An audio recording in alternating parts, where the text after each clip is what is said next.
It's sad to say that I'm not surprised by the reaction of the Republicans with the killing of a Democratic senator and her husband, and then the shooting of another Democratic senator and his wife, and they were in critical condition.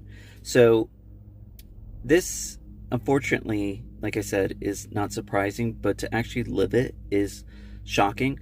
It's also very disappointing that the media has been very silent in regards to this. And in fact, when they talk about it, they're blaming the Democrats and saying lightly both sides, but giving more specific examples on the Democratic side of why they're responsible. Like saying, all this heated rhetoric from, the Democrats is causing a very divided nation. And you talk about the protests and they give examples of, them being violent, and then Republicans are blaming Tim Walz, saying how he's been outspoken against the Republicans and Donald Trump. But it's interesting that you blame the individuals who are speaking up to the bully, but not the actual bully who's actually saying hateful rhetoric. It's not surprising that in the beginning that Republicans were very silent. It was very disappointing to see that the media was not really talking about it a lot because they were mainly focused on the parade that was happening.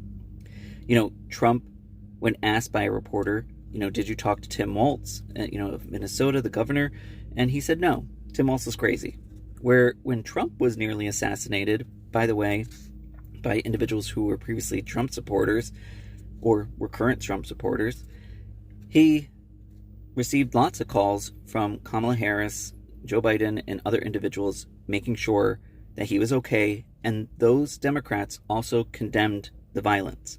You really didn't see Donald Trump, say any of that. So this is not surprising, like I said, because one, when Nancy Pelosi's husband was attacked, there wasn't really much sympathy given to that situation in condemning violence. So to me, there's plenty of signs that Republicans have actually contributed towards this, and Donald Trump, towards this very heated environment, giving permission to those individuals to actually incite violence. And the media is responsible too for playing both sides, because it gives permission to these individuals to do these things. I mean, if you look at examples of Republicans actually doing heated rhetoric, you had Donald Trump saying that heavy force would be used against protesters, just for protesting, right? And they always want to frame it that's violence. Then you have the Alabama police chief threatening deadly force against protesters. But yet, it's the Democrats who need to cool it down. Isn't that interesting?